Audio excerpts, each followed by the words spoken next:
اور امام حسین اللہ تعالیٰ عنہ السلام سلطان اولیاء ہیں. امام حسن اللہ تعالیٰ عنہ نے استعفیٰ دیا اور منیشی تشریف لے گئے اور خاموشی سے زندگی گزاری اور اس کے بعد آپ شہید ہوئے.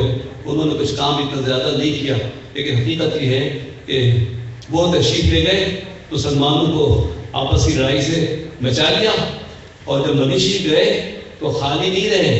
حضور کے بعد جو حضور کی گدی پہ بیٹھا ہے نا، نانا کی گدی پہ جا کے بیٹھے ہیں وہ امام حسن اللہ، اور انہوں نے اپنے والد مولا علی کا طرف سے جو سلسلہ ولایت کا ہے، یہ ارادت کا ہے، یہ سلسلہ قادریہ، چشتیہ اور سہروردیہ، یہ تینوں سلسلے امام حسن پہ پہنچتے ہیں اور ان سے مولا علی پہنچتے ہیں اور حضور تک پہنچتے ہیں. کہ حسن بصری ہو، داؤد حبیب اجلی ہو، داؤد طائی ہو، اور یہ جتنے حضرات ہیں، حسن بصری جیسی ہستی اللہ مولا علی کا زمانہ پایا، لیکن تربیت امام حسن نے بہت بڑا کام کیا ہے. بہت بڑا یہ شجرہ ہے آج قادری، چشتی، سہروردی کا مسئلہ یہ سب امام حسن کے مرید ہیں، اور انہوں نے ولایت کے سلسلے کو دست بدست آگے پہنچایا ہے.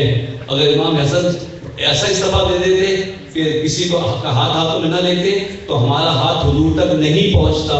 اللہ. اسی طرح صدیق اکبر اللہ تعالیٰ عنہ سے اشبدیہ حضرت سلمان فارسی بھی ہیں، اور امام جعفر صادق علیہ السلام جو ہے نا، وہ بھی حضور صدیق اکبر کے فیض یافتہ ہیں.